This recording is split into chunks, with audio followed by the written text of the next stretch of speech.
Mr. Vicente, you ready? No worries. You tell me. Call to order. Prayer, Vice President Reeves, followed by Pledge of Allegiance. Dear Lord, please guide this council in their decisions for the betterment of the borough. Pray for our sick and elderly, and protect and keep safe our children, servicemen, police, and firefighters. In your name we pray. Amen. Amen. Pledge of Allegiance To the flag of the United States of America, to the republic for which it stands, one nation, under God, indivisible, with liberty and justice for all. Somehow nowadays I forget to say indivisible every time. Because you just don't want to divide yourself. Mr. Vicente, roll call, please. Ms. Thompson? Here. Ms. Hatcher?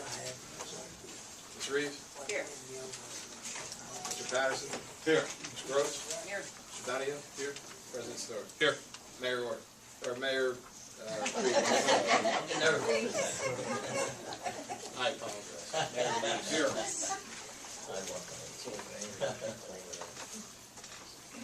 Very quick announcement. We did have an executive session prior to this meeting. At the executive session, we council had an opportunity to review the resolutions for salary increases for borough employees. We also had discussion regarding the code enforcement personnel policies and procedures. We reviewed the memorandum of understanding with Chief Macheski. We reviewed the consolidated collective bargaining agreement with the Eddystone Police Department and Lodge number 27. We also gave an update regarding litigation and potential civil service hearing for William Connor. I do apologize, I'm going to jump a little bit out of order. If we go to page 2 of the agenda. Under Community Development Block Grant, which is the CDBG funding, Delaware County Council has initiated the planning for fiscal year 2015 Community Development Block Grant program. The county anticipates receiving approximately $3 million in the upcoming program year, which is scheduled to begin on the 1st of July 2015. Those interested in applying for funding should forward an application package to the Delaware County Office of Housing and Community Development, and those applications must be received no later than 4:30 in the afternoon on the 12th of January 2015. I did list the website for Delaware County and the CDBG funding, and at the workshop meeting last week I did ask council for some input on suggested projects for funding opportunities through the Community Development Block Grants, and also wanted to reach out to our engineering firm, Catania Engineering. So, Mr. Catania, we spoke very briefly prior to the meeting, and some of the things that you believe the borough would be eligible for funding include. Probably the largest project that we have ongoing is the sanitary sewer improvement project. We've done 2 years worth of work. We have about $200,000 worth of lining work that's got to be done in about 6 locations within the borough. That is an eligible activity. Other eligible activities, park projects, street resurfacing projects, various other engineering and architectural projects. You just cannot do anything which is an expansion or an improvement to a municipal building, so to speak. There has been a map sent to Borough Council by the county which shows the eligible areas of the township. That's about all that I have for this evening. It's my understanding that we are eligible to submit up to 2 projects, correct, Mr. Catania? That's correct, yes. Council, I'll open it up to you for any suggestions on any projects that you would be interested in seeing if we qualify for community development block grants.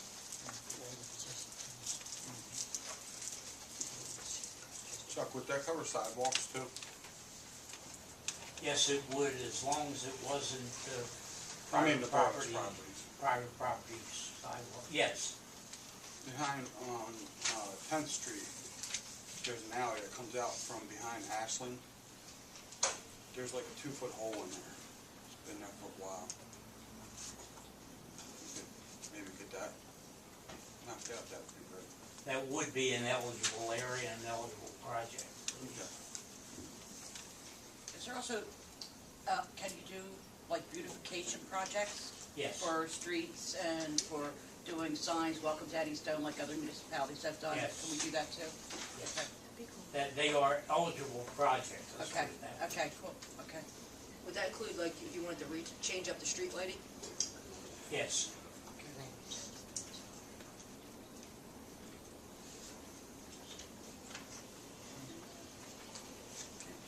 Thank you.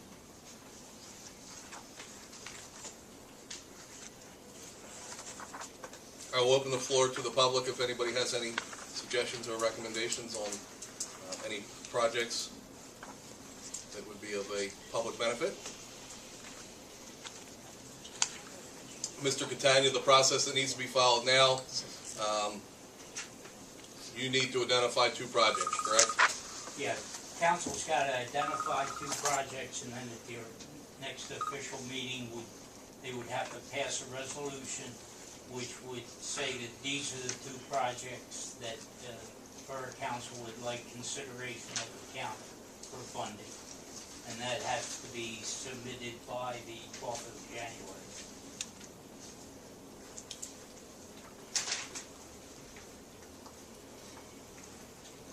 Mr. Pacente, we do have a meeting coming up on the 23rd of December. That would be the meeting that we're scheduled to actually adopt the 2015 budget. My recommendation to you is, can you advertise in addition to that meeting that we would have a meeting for the passing of the resolution for the Community Development Block Grant? And Councilwoman Gross, I like your idea of the signs. Do something about that.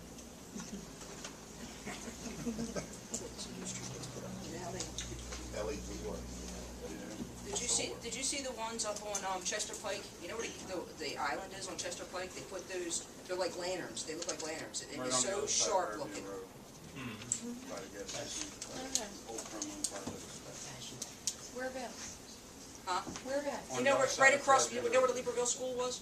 Right across the street, that island there, they put all these nice lights up. Kind of give it the effect of Main Street. Yeah, No, no, solar solar. power, yeah, yeah. You know, for like 291, any entrance into Eddystone, you know, coming in from Chester Pike, both ways, you know, 291. Something nice, some flowers or something, tree, whatever. Can you make it signage and lighting? Like, can you, for one project, would that be one project, signage and lighting, or does it have to be individualized? No, the signage would be one project, and then lighting would be another. Okay. Unless- Would signage include all the, if we wanted to put all new street lights, or street signs up? Yes, We'll look at you expand and scope of work. 3 years, so. Mr. Catania, if we bring to you the 2 projects on the 23rd via resolution, will that give you ample time to be able to do whatever preliminary work you need to do in terms of coming up with a cost estimate? yeah, we'll make the time. Okay. We're leaning right now towards the signage, the welcome signage to Eddystone, and possibly replacing all of the street signage, Okay, and then the sewer project, very good. and maybe lighting. Maybe. At least we got 3. And I do understand that you have another appointment to go to, so I do Yes, I appreciate have a your time. conflict meeting this evening, just as we did last month. But I didn't make the other meeting last month. I stayed here. Before you do excuse yourself, I know you were waiting on a contract from our solicitor for the sidewalk improvements. Yes, Have you received all of the necessary documentation that you need in order to move forward? I understand the contractor has it for execution. Okay, So we'll, and we're just gonna kind of play it as see where the weather takes us on whether or not we get anything done. we'll probably put that off until spring periods. Okay, because I don't like to see municipal streets dug up during the winter time, and especially out front here. Are we looking at any deadline of when the funding would expire, or we have time if we wait till the spring? We have ample time. Mr. Catania, thank you for your time. Thank you. Thanks, everybody. Have a nice holiday, Chuck, if we don't see you. Thank you. See ya. See ya.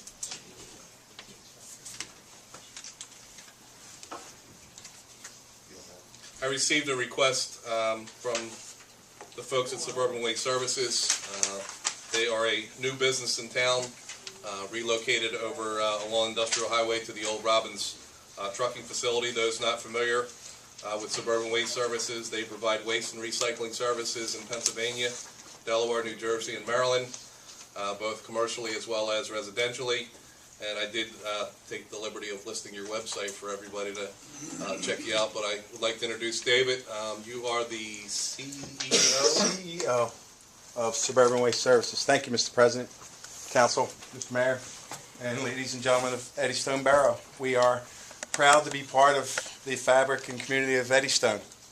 We moved here September 1st, and you know, when you move into a new area, you're not quite sure if you know how things are going to work out, and we have just fallen in love with Eddystone. We couldn't be happier with, you know, there's some certain criteria for being a trucking company, and that's really what we are. In essence, you know, logistics plays a part in it, and certainly it fit the bill with 291 being so close to 95, and 322 and 420. Couldn't ask for a better site than what the Robbins trucking facility was.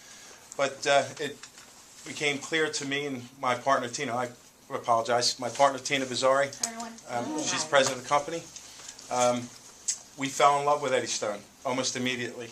The warmth of the people, the other businesses that came to us asking if we needed assistance, particularly Resteel and John Lyman had been fantastic dealing with us, and we knew that we had a home. And I wanted to present to you and get you familiar with what Suburban Waste Services is all about. We're more than just your prototypical trash company. We are, in a sense, a diversion company. We're dedicated to recycling and diversionary programs, community outreach programs. We have a rich lineage in recycling. I myself developed Blue Mountain Recycling, who happens to enjoy processing Eddystone's single-stream recycling today. We have a good deal of experience in community outreach. We have just executed a acquisition of the paper retriever program. You may have seen the containers out throughout Delaware County, the green and yellow containers with a cute little dog on it. It's all part of our program to divert waste from the landfills. So that's what we're all about. We brought 85 employees to Eddystone, and looking to grow. We're also looking to develop a small processing facility to help assist us in the ancillary programs that we offer Delaware County, Northern Delaware, Philadelphia proper, recycling both commercial and also residentially. We are the largest independent trash company in the Delaware Valley. We have currently 57 trucks on the road. Of those 57 trucks, not one truck goes to the landfill. So that shows you the dedication that we have in regards to reuse, reduce, and recycle. So I'm here to answer any questions and get you familiar with us, and hopefully get familiar more with the people that make Eddystone so charming. Council, I'll open up to you. Any questions that you have for David for the operations that he has down on Industrial Highway? Right now, what does your company do? Just store trucks here? Is that what you do? But we're essentially a FedEx in reverse. We're taking materials from residents and commercial establishments, both recycling and trash, and transporting it from one point to another. It could be from here to the waste energy facility. It could be to various networks of recycling facilities such as Blue Mountain Resource Recovery in Delaware, which is a C&D processing facility, construction and demolition debris. We do not store, nor do we handle any municipal solid waste. So you just have your trucks here, that's all? That's correct. Okay. And during the very first conversation that I had with Mr. the gentleman from Suburban Waste is the trucks are heading down Custer Pike and I-95 and exiting off at the Ridley Park exit and using Industrial Highway. I have not personally seen, other than one occasion, one of the trucks that was cutting through to go to Eddystone, and we'll chalk that up as a visit to either Ann's or Vicky's. And it was actually, we do a lot of the boroughs. In fact, we do the majority of the boroughs here in Delaware County for residential trash and recycling. We're excited to have Mr. Vicente here. We're about to sign a contract for the next 4 years to represent not only their solid waste collection, but also help them with a new exciting program of single stream recycling community outreach. We're looking forward to that challenge. We also would like to help the borough with community outreach. We have developed a very good educational piece on single stream recycling that we can put on your website. It's an animation. It's very good. It's complete. Explains the lineage of recycling, how to recycle, what happens to all the recyclables that go into your curbside container. It's very interesting. It lasts about 2 minutes, 2.5 minutes. Is that my question, I guess? So you just store your trucks here, you don't bring anything? I just don't want to find out that those trucks, have stuff in it. Never. Okay. On the very rare occasion that I have a truck breakdown that has to be towed in, Okay, it's inoperable. but it's just, we just house your trucks during the night? That's correct. Okay. They come back empty. I mean, Okay. it's in my best interest as a business owner for them to come back empty, because generally it's probably somebody else's trash that I'm hauling anyway. Right. So I don't want them in my trucks. Right, So okay. it's a very clean operation. I invite anyone from council, Mr. Mayor, to come down and see our facility. We're very dedicated to a clean, well-run operation. We're one of the few trash companies that run white trucks. That's done by design. We wash our trucks virtually every week. We are mandated by federal law in regards to Department of Transportation, and we adhere to those laws stringently, so we're very responsible. You only have one site for all your trucks here, or you have others? We have another site. It's a satellite site in Delaware on Dock Street. We do not house any trucks. We house containers there. We do that for logistical purposes. We do service some high-profile accounts like John Hopkins Hospital for recycling and whatnot.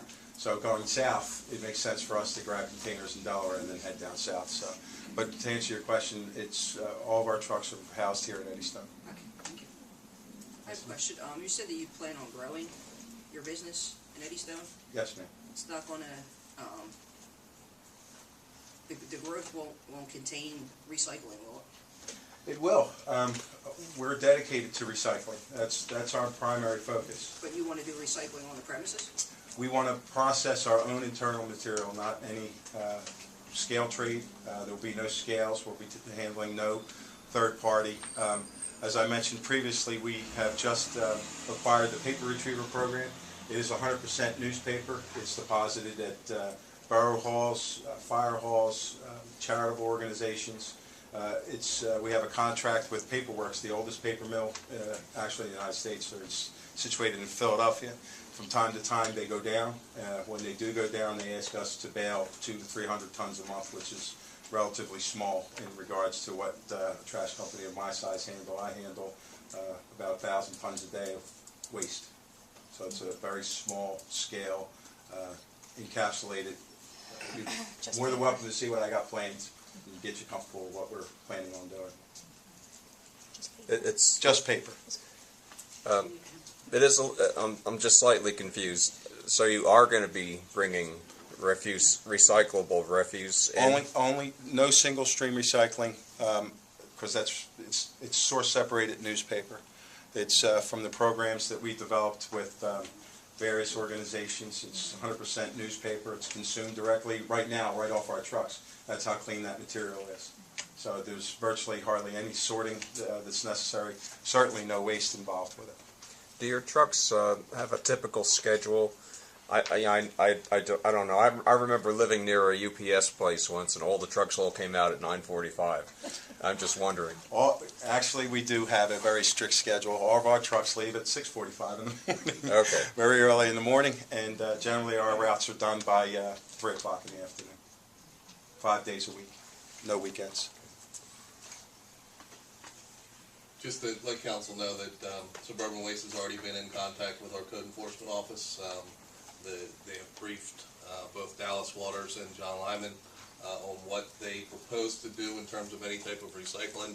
I've personally had conversations with both John and Dallas regarding the ordinances that we have on the books, regarding what is permitted and not permitted in the borough.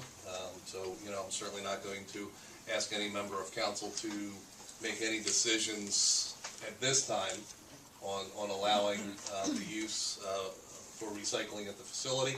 But I'm certainly going to entertain further discussions just so that everybody is clear on exactly what their proposed use is and whether it's something that, you know, we want to permit as a borough or municipality. I want to add that we are extremely sensitive to the perception, you know, of recycling and trash and what could be a bad situation and what could be the best situation. The very first thing that we have done at our sole expense was to renovate the building, make it something that you can be proud of, that can be part of the Eddystone community. And if you notice, if you drive down Route 291, you'll see a beautiful white building, white and blue. It's you know, something that we are very proud of, and will continue to endeavor to be a responsible part of the commercial community. When do you look to bring online any type of recycling operation? Within the next 90 days. Within the next 90 days? So you already started the process? The only thing I have done, started, is the renovation of some equipment that I have purchased from another recycling facility, from a paper mill. To give you an idea of what it is, to get you comfortable, it's not your prototypical processing facility that has various grades of material. It's dedicated to one type of material, newspaper. It is a single sort line. It has an in-feed conveyor, a small sort line, and a baler. And the baler has a very limited capacity. It is to give our customer that consumes the material, paperworks, some redundancy and some comfort in the fact that they have periodic breakdowns. They have periodic times where they're on an island in Manioc. Sometimes that island, such as today, gets flooded and they're not able to take the material. So to be able to provide service to our customers from time to time, we need to utilize that backup redundancy. Do you know what the weight of the bales would be? Each bale will weigh approximately 1,500 pounds apiece, which is typical for baling for newspaper and consuming by paper mills. It's certainly not anything out of the ordinary.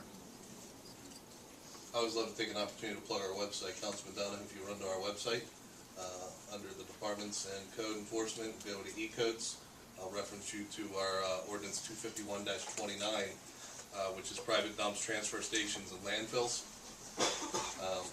I'd like to have all of council take the opportunity to review that ordinance. Also like to have the opportunity to sit with our code enforcement staff, both Mr. Lyman and, if he is available, Mr. Waters. And at that point in time, we can kind of make some decisions on how we would move forward with what their proposed use is.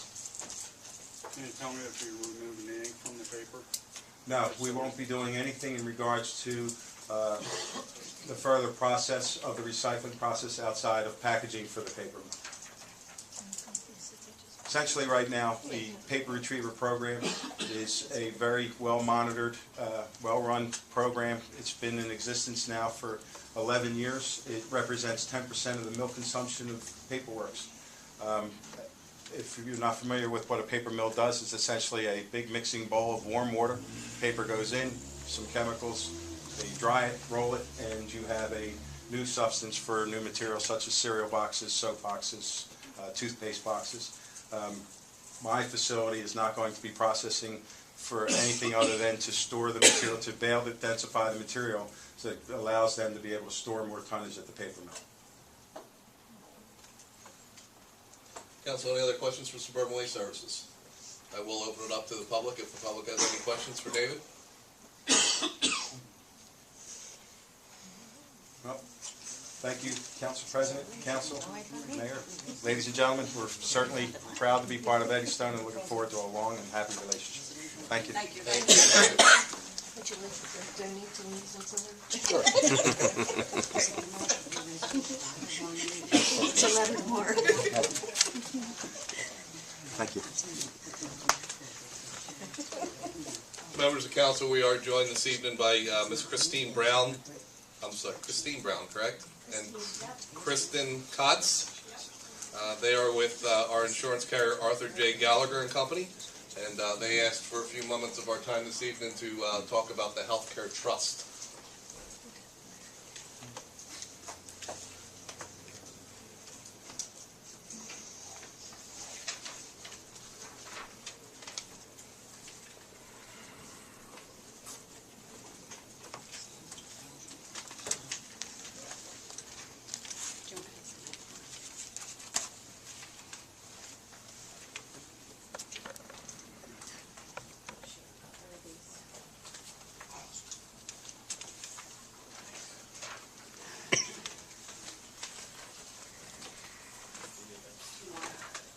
Thank you.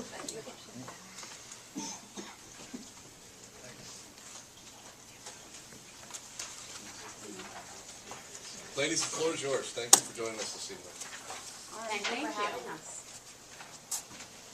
So tonight we wanted to talk to you about a solution that we found for 34 municipalities and authorities in Delaware County. Currently, the municipalities and authorities participate in an affiliation with Independence Blue Cross, and that affiliation is made up of approximately 2,000 employees, and it has benefited each in particular entity because of purchasing power. So each entity has been able to gather together and purchase health care, and as a result, get better rates because the healthcare, the experience is combined, and the rating methodology is based on the experience of the combined group. As a result of healthcare reform and stronger provisions and guidelines, Independence Blue Cross came to us this past year and said that unfortunately the affiliation could no longer be underwritten in the same manner that it is written today.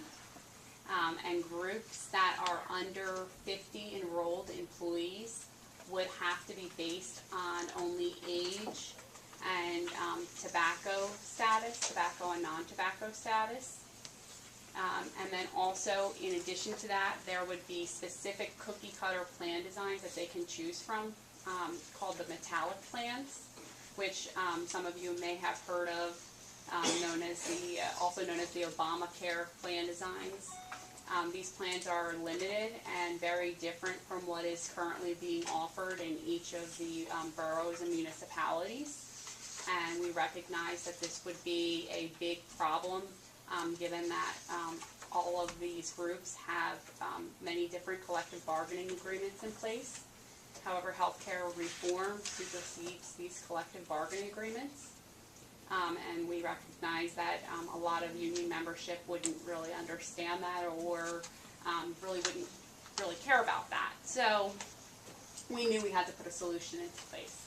So what we had to do was formalize the affiliation into a trust so that the government and Independence Blue Cross looks at the trust as one large group of 2,000 employees as opposed to each individual small group, so that it can continue to be underwritten as a large group. And in order to do so, each individual municipality has to sign off on a purchase agreement. The big thing that changes in this arrangement is that the invoicing now is taken care of, instead of by Blue Cross, by Independence Blue Cross, it's taken care of by the Delaware County Intermediate Unit. Because basically we set this whole arrangement up to mirror how it's set up today with Independence Blue Cross. Independence Blue Cross will still remain the carrier, but basically now the insurance is self-insured as opposed to fully insured. July 1st, 2013, the Delaware County schools were in a very similar situation. They didn't have healthcare reform stipulations, but they wanted to move into a self-insured environment but did not want to take on the risk all on their own. So they gathered together and created a trust. And when they did that, they went through all of the laws and the provisions that they had to, and they created the Delaware County Public Schools Healthcare Trust. So the Delaware County municipalities will be a separate arm of that trust. All of their claims and expenses will be completely separate. So everything will look and feel exactly as it does today, and this will allow each individual borough, municipality, and authority to continue offering their exact same plans as they do today. Out of the 34 different municipalities and boroughs that we have, there's about 100 different plan designs that are offered. So we knew that that was one of the biggest challenges. On top of that, there are a lot of retirees that get coverage until death. And since the small group rates are based on age, we knew that the rates would dramatically increase for the majority of the small groups. So that's another reason why we wanted to put this in place as well. Employees will not see a difference. They will still have access to the exact same network. They will. There's no reason for them to even know of the change, because as mentioned, it is set up to look and feel exactly as it does today. They still have the same network, the same carrier. The only difference is on the administrator side. So at the borough, who's ever paying the bills will now pay the bill to the Delaware County Intermediate Unit. And then the intermediate unit will collect all of the money from each of the borough's municipalities and pay Independence Blue Cross on the trust's behalf.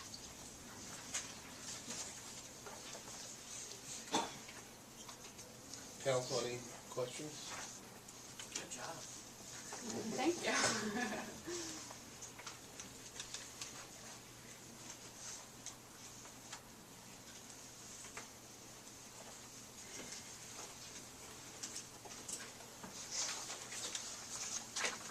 I see the effective date's January 1st, 2015, so we're going to need to take some action rather quickly if we need to make the decision to join the trust, correct? Yes. We are moving ahead with as if the borough is moving forward, because we want to make sure that there's no, there's no gap in coverage, but it would be great if we could have a signed agreement tonight. Did you bring one? What? Did you bring one? I did not, no. I think we have a contract that Mr. Vicente has in the bag. So Okay. just to bring you up to speed is that we are scheduled this evening to take action, as a borough council to join the what I call the Delaware County Municipal Healthcare Trust. Those are using the correct terminology. Okay. At that point in time, I believe you just need a signature from our borough manager, and then we can move forward. Yes. And from an employee standpoint, Nothing changes at all. nothing changes at all. Now, does this cover both the police as well as our non-uniformed, correct? Correct. Okay. Is there any net increase or savings for the borough? There is savings. When we did the projection of not doing this, the increase was about 4 or 5 percentage points higher. So there is a savings because the funding is changing. So basically the administration is moving away from Independence Blue Cross. They still will be the carrier, but since they're a larger entity, they kind of keep, they keep some of the funds. So there is a little bit of a savings moving in this direction. Yes? Did you say police officers will get this insurance? Their insurance will stay exactly the same under this scenario. Did you negotiate this with the It is exactly the same policy. same policy? Yes, sir. Yes.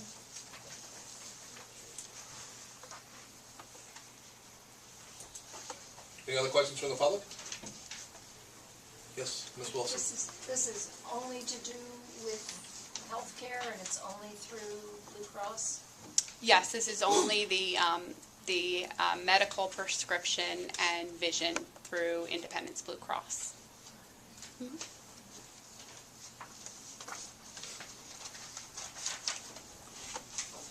And just so I'm clear, and that it's, probably provides a little clarity to those in the audience, is that Arthur J. Gallagher basically acts as the broker that the borough uses to provide healthcare insurance for our employees, correct? Yes, that's correct. And that, the action we're taking this evening is basically the broker saying, hey, we've come up with an innovative idea that we're going to be able to put this trust together. It's going to save everybody on the increases for healthcare, and we're able to provide the exact same service or the exact same policy as what the employees are accustomed to doing. Correct. It's one of the easier decisions we need to make tonight. Any other questions? Well, thank you very much for your time, ladies. You're very welcome. Thank you. Have a good holiday. Thank you.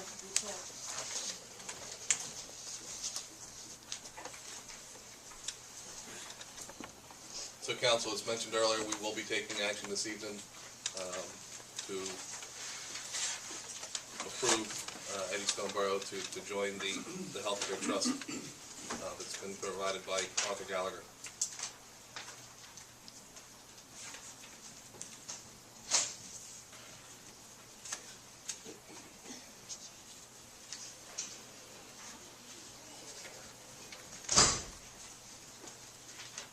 Some exciting news with the Pennsylvania DEP 567 Recycle and Technical Assistance Grant. As mentioned at our workshop meeting last week, Eddystone Borough has been approved to receive DEP 567 Recycling Technical Assistance Grant, which has a value up to $7,500. The grant is provided to us as a borough at no cost, so there are no matching dollars that we have to provide to participate in the grant opportunity. And the DEP has assigned the firm of KRF Environmental to work with the borough and prepare a final report. The objective of the grant would be to develop a detailed plan to increase recycling participation, both residentially as well as commercially, and it is to help us to achieve our goal of a 20% diversion rate for our municipal solid waste. Councilman Donahue, Councilman Patterson, we met with Kate Ferry. Did it right? We approved, or at least are in a position to recommend her work effort plan, and I did change the numbers because it added up to 110%. So 60% of her effort is going to be focused on the business side, outreach to the businesses to see what their recycling program consists of and ways that they would be able to start or improve their recycling. 30% of her effort is going to come out on the residential side, and 10% of her effort would be focused towards educational outreach at the elementary school level. She provided a schedule for task completion as follows. She will have the project organization, which is task 1, completed by the 15th of December. She will have all of her data gathered by the 16th of February 2015. Report writing would begin the 16th of March 2015, and the final submission to the DEP, her final report, would be delivered at the end of the first quarter, the 30th of March 2015. The action that we are going to need to take this evening as Borough Council is to actually approve her work plan so that she would be able to make that submittal to the DEP, and then at that point in time she can get started on the grant opportunity. Any questions from the public regarding the DEP technical assistance grant that we've received? Any questions from council? Just to be clear, we're getting a report. It'll be, a plan forward for us to increase our participation. It's not a grant where we're purchasing any type of materials. It is a report that's being prepared by a professional that says, hey, this is the best way for you to reach your goal of a 20% diversion rate.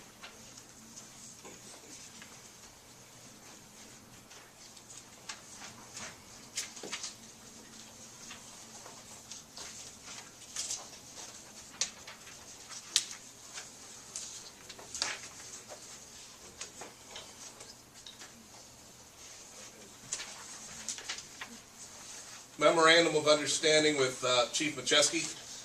Borough Council, we're in a position this evening to be able to approve the Memorandum of Understanding.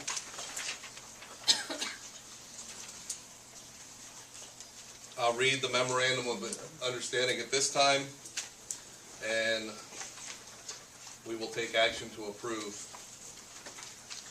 later this evening. Memorandum of Understanding is entered into this day, which is blank, of this month, which is blank. We'll fill those in at the time we execute the agreement with Chief Macheski. It'll be between the Borough of Eddystone and Edward Macheski, Chief. Whereas the Borough has appointed Macheski to the rank of Chief of Police pursuant to Section 1184 of the Borough Code. Whereas the Borough desires to continue to employ Macheski as the Chief of Police under the terms and conditions stated in this agreement, and Macheski is agreeable to being employed to that position under the terms and conditions stated in this agreement. Now therefore, for the consideration of the mutual promises and covenants contained in this agreement, Memorandum of Understanding, the parties hereto intending to be legally bound hereby agree to the following. Effective date. The effective date of this agreement is going to be the 1st of January, 2015. Terms of employment. The Borough agrees to continue to employ Macheski as Chief of Police, and Macheski agrees to accept said employment, subject to the terms and conditions of this agreement commencing January 1, 2015. Annual salary. Borough agrees to pay Macheski, and Macheski agrees to accept the following annual compensation for each year of this agreement. Effective the 1st of January 2015, the annual base salary for the Chief of Police shall be $92,500. The Chief's annual salary of $92,500 effective the 1st of January 2015 is inclusive of the payment of the 8.5% longevity pay. As of January 1 of each succeeding calendar year, the annual base salary for the Chief set forth in the preceding subparagraph is to be increased in the same percentage or amount by which the base salary of the Borough's full-time police officer is increased in that calendar year, as specified in the collective bargaining agreement between the Borough and the County Lodge number 27 of the Fraternal Order of Police. Effective January 1st, 2016, the Chief will enter his 13th year of service with the Borough, and secondly, the Chief will be entitled to a 9.5% annual longevity pay. Effective January 1, 2020, the Chief will enter into his 17th year of service with the Borough, and accordingly, the Chief will be entitled to 14% annual longevity pay. The Chief shall not be eligible for additional monetary compensation, overtime, compensatory time, Kelly time, court time, school time, or callback time. Schedule.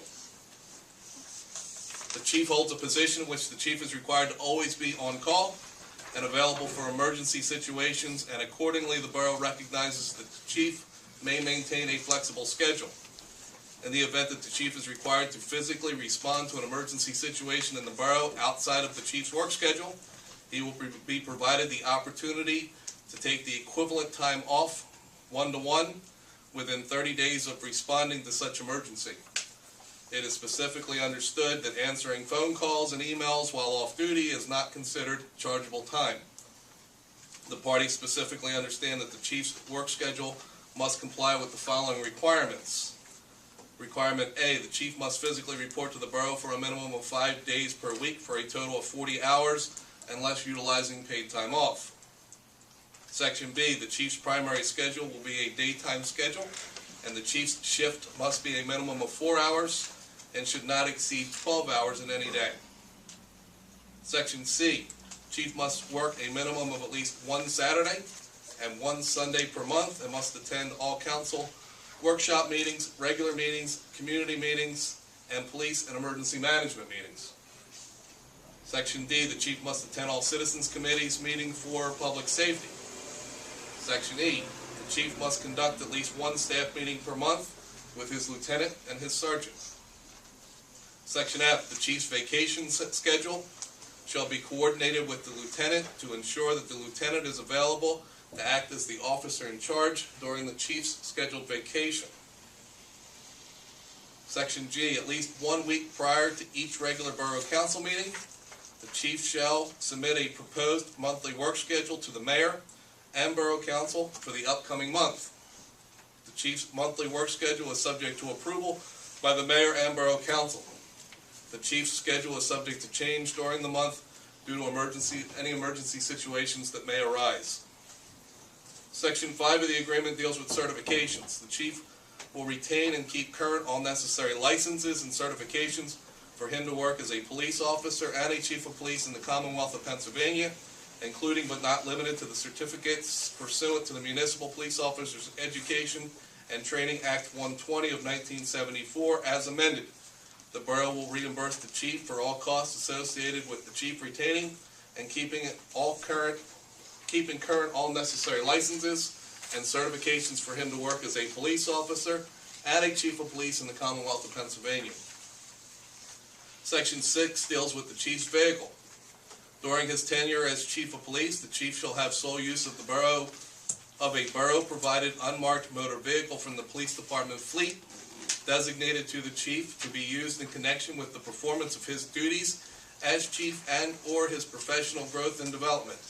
The chief will be permitted to take home privileges to use the vehicle for this commute to and from his duty assignments, travel to and from meetings related to the borough, travel to and from any meetings associated with his professional growth, and any incidental personal use required during the course of these commutes. Section 7, clothing and equipment. All costs for the purchase of the chief's duty clothing and equipment, excluding footwear, shall be paid for by the borough. Section B, the borough shall reimburse the chief for uniform cleaning, maintenance, and repair. Section C, the borough shall reimburse the chief for his personal cell phone for borough and police department business, the sum of $50 per month. The chief must be available by his cell phone 24 hours a day. Paid leave. The chief of police shall receive the following paid leave off per year with this agreement. Vacation, 4 weeks. Effective January 1st, 2021, the chief shall receive an additional 5th week for his annual vacation. 3 personal days per year. 11 holidays per year. Those holidays shall be determined by Borough Council and the chief.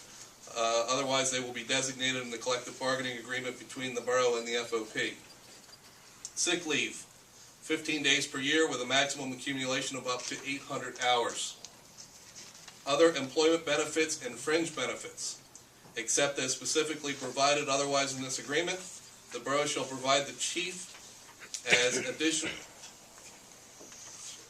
additional employment benefits and or fringes during the term of the agreement, the same covenants and benefits to as those afforded to the officers of the collective bargaining agreement, except overtime, compensatory time, court time, Kelly time, and callback time, festive holidays, and any provisions related to discipline, grievance, arbitration, and past practice. Deduction of FOP dues. The borough shall deduct from the chief's regular pay and remit to Delaware County Lodge number 27 of the Fraternal Order of Police the chief's correct required dues upon execution and authorization by the chief that this be done. Membership dues. The borough shall pay membership dues as are necessary for the membership of the chief of police in such professional organizations as defined in and consistent with the budget of the police department. Outside employment. The chief shall not become employed or accept compensation for employment services outside employment by the borough as an employee, independent contractor, or otherwise unless expressly authorized by Borough Council. Termination. The chief may terminate this agreement at any time following its execution upon 90 days prior written notice to the borough. In the event that the chief terminates this agreement, he shall, have the option 2. Option 1, sever employment with the Borough. The Borough agrees not to participate or otherwise oppose any proceedings to secure unemployment compensation for the chief, and further agrees, if contacted for information regarding the circumstances of the chief's termination, to provide only financial information to the Department of Labor and Industry, Bureau of Unemployment Compensation. The Borough agrees to compensate the chief for his accrued vacation and personal time. The Borough further agrees to compensate the chief for his accrued sick time capped at $50 per day for a maximum of 240 hours. Borough Council may terminate the employment of the chief at any time for just cause. The termination of the chief for just cause shall require written notice of the specific details comprising of the alleged just cause for termination. Just cause shall be defined as any of the reasons specified in Section 1190 of the Borough Code as follows.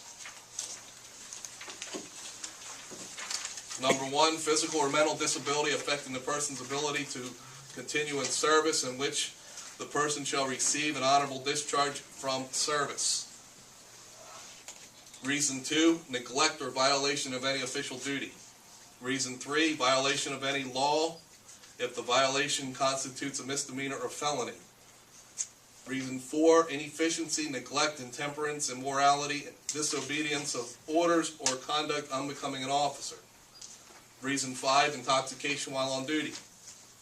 Reason 6, engaging or participating in the conduct of a political or election campaign while on duty or in uniform or while using borough property other than as exercise the person's own right of suffrage.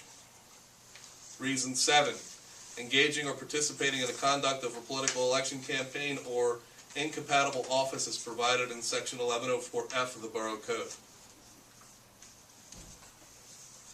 This agreement shall also terminate immediately, and all benefits hereunder shall cease upon the chief's death due to any reason or cause, or if the chief becomes unable to perform the essential functions of his position on the account of mental or physical illness, disability, or other incapacity which constitutes for a period of 150 days. This provision is not intended to negate any benefits to which the chief or his survivors may be entitled as a result of his death or disability pursuant to any applicable statute or the collective bargaining agreement between the borough and the FOP in effect at the time. This agreement constitutes the entire agreement between the parties and supersedes any prior or compensatory statements, representations, warranties, or understandings, or inducements of any kind, whether oral or in writing. The agreement may be modified only in writing, signed by both parties, stating the modification of the agreement. This agreement shall be performed, interpreted, and enforced according to the laws of the Commonwealth of Pennsylvania. If any part of this agreement shall be held to be unenforceable in a court of law, the provision shall be severed from the agreement and the remainder of the agreement shall not be affected by the severed provision. Council later in the evening will be taking action to adopt this memorandum of understanding with Chief Macheski. Once that action is taken, Chief Macheski, the ball will be in your court to take the agreement to your legal counsel through the FOP. Once you've executed it, the action that Borough Council takes this evening will give me the authorization to sign on behalf of the Borough, and this agreement will become effective January 1st, 2015. Any questions from the members of the council before I open it up to public questions? Mr. Orr, you have a question? Yeah, can you go back to what you said about the union? You read a lot of stuff about the union. Is he in the union? He is not in the union. What's the union do for him? Excuse me? What does the union do for Ed? He gets 3% of the contract, right? The raise? Is that what you're saying? Yes, sir. And what other benefits? What other benefits of the union? Just ask the question. We've mirrored the agreement in terms of sick leave, vacation leave, personal days, to mirror what is in the collective bargaining unit. However, he is outside the collective bargaining unit as being a chief of police, which is why this agreement is being entered into separate than the agreement that we have with the collective bargaining unit, with the agreement we have with the rank and So file. you're saying he only gets the 3% what the police officer gets? That's correct. Where's in the contract? It's Excuse me? Where was in the contract, he would get the 3%? That is correct. Or 2%? In accordance with this agreement, yes, sir. But the union can't represent him in any way. That is correct. If he has a grievance, what happens? He goes through the civil service process. If you can't get the agreement to, if he cannot resolve the agreement with council, then he'll go to the civil service process. Did the union have anything to do with this contract? With this agreement, yes, Why He would had- the union have something to do with that? because he still has a right to legal representation. Well, didn't you hire him 3 months ago? Yes, sir. Was he so an employee as the chief? Yes, sir. So why are we paying his dues? We're not paying his dues. The borough's not paying his dues. The dues are being deducted out of his salary. Well, he's not in the union, why would he pay union? Chief has a right, freedom of participation in the FOP if that's what he chooses to do. The union can't represent him in any arguments you have. That's correct. Okay, go ahead. Thank you. Any other questions? Nothing. This is a public document, so Yes, I will do. why I wanted to read it aloud publicly, you know, and Just had a few questions, that's all. Yep. Thank you very much. you're very welcome. Any other questions regarding the memorandum of understanding with Chief Macheski?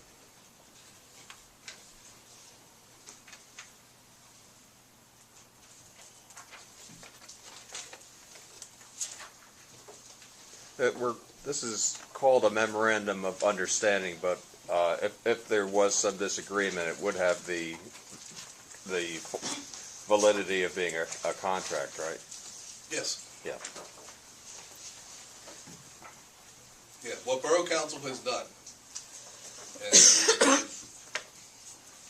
we've afforded Chief Macheski civil service status. That was the action that was taken at the time that we appointed him. If you wanted to recall, you know, we first had to declare the chief of police position vacant. We then made action on whether or not we were going to hire the chief of police from within the existing ranks. Then we made the decision to bestow civil service status to the chief. So we have a set of civil service rules.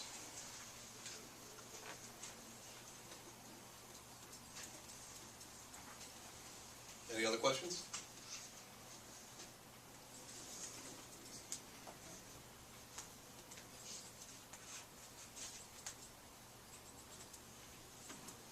Consolidated collective bargaining agreement.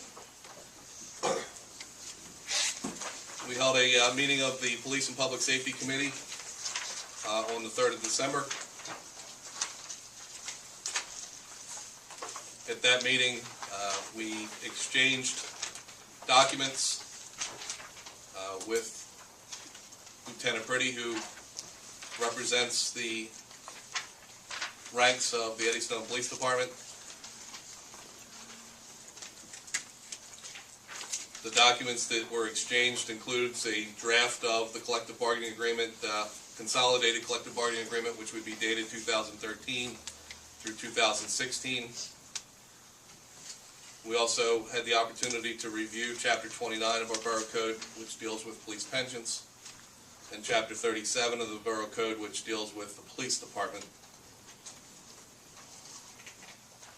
The proposed timeline would be to have our legal counsel review the document by the end of this calendar year and be in a position to recommend to Borough Council to actually accept or approve the consolidated collective bargaining agreement at our first meeting in January of 2015. One issue that was brought up with Chapter 29 of the pension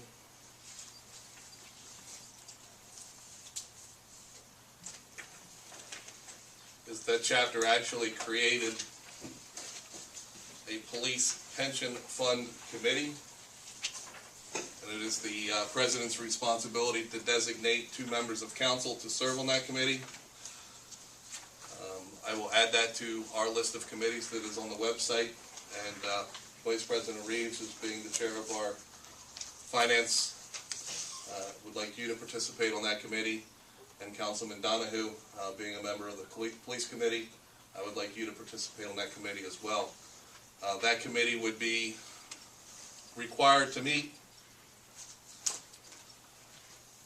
or the committee actually consists of 2 members of council, which would be Vice President Reeves, Councilman Donahue.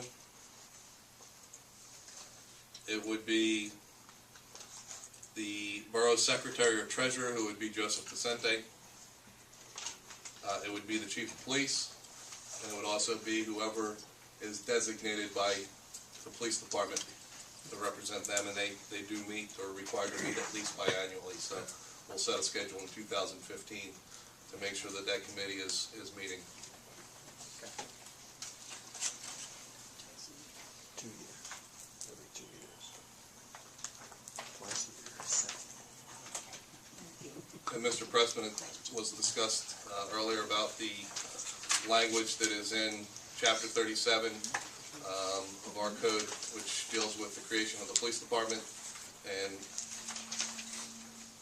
the hierarchy of officers would be the chief of police, followed by the lieutenant. In our current language, it says the next ranking officer would be the juvenile aid officer, and we would like to make that change to change that to sergeant. We'll take care of that.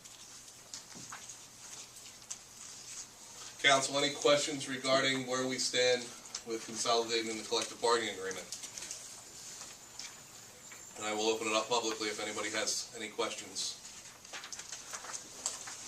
Could you repeat what the name of that committee is, please?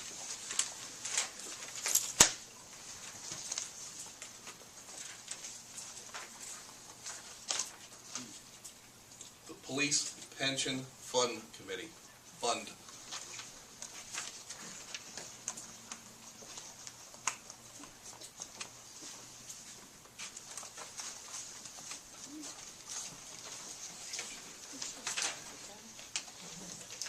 With no other questions on the collective bargaining agreement, this time Mr. Vicente has the floor for the 2015 preliminary budget overview.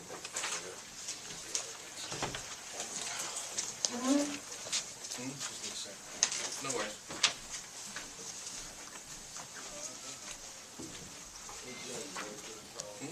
I ever took care of a problem I had with trash in my alley, What's your address, sir? 1191. 1191. And the problem I have is people just fling their trash bags over the fence, lands in the alley. Is there anything on the books that they have to use a trash can? The problem is that squirrels, birds, everything's getting into it, you get trash all over the place. Is there anything, do you have to have something put on the books saying they have to use a trash can? Or some kind of container, or just? I believe the way that our borough code is written is it does require a trash can, yes, sir. Ninth Street's the same way. Sorry. The Ninth Street's the same way on my end. So, now, John came out and took care of a problem I had last week or 2 weeks ago. So what can I do about this? I mean, just keep calling John, wear him out? At this time, what we need to do is that, you definitely need to continue to work with our code enforcement officer. He's made aware of it. Right. There's got to be a coordinated effort between what John is doing for you on a code enforcement level and what our public works department would be able to do for you on a collection standpoint. Is that, if they are not using a can, what I can do is we can draft a letter and reference the resident to the portion of the borough code that says this is that you're required to have your trash in a can, and begin enforcement that way.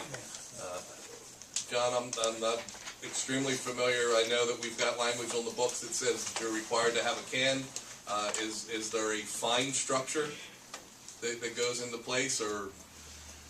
I'm not sure of that. I have to look into it more. We typically give residents a warning, and they usually resolve the issue. There should be a refuge container for it. Our borough code requires a can. Okay.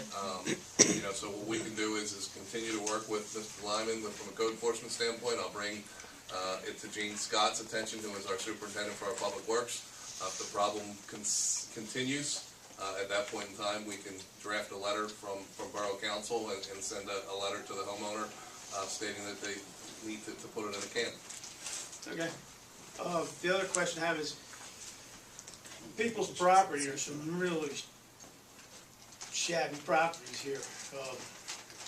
Can the borough do anything about making them clean them up? Give me Trash some, in the give me- yard? Give me some specifics. Trash in the yard, absolutely, we can make them clean it up. Overgrown bushes, tall grass, certainly we can cite the homeowners for that. You know, anything that's in the exterior, we can certainly work closely with John Lyman and our code enforcement staff, and we can go from there. One of the things I wanted to kind of bring to your attention is we do have a new borough website. So all of our codes are right there on the website if you do have See, internet that's some access. techno peasant. Just learned to use a dial phone. Oh.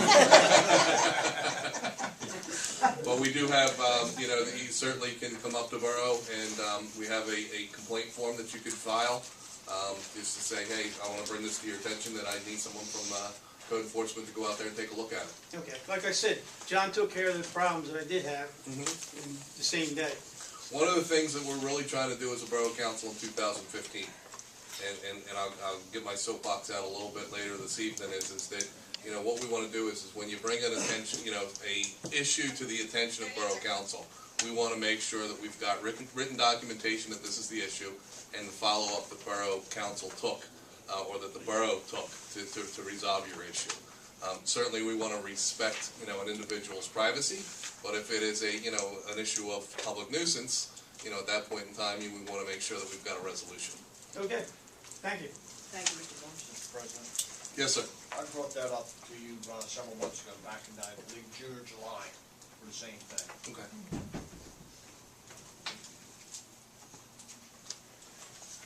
Mr. Orr, Yes.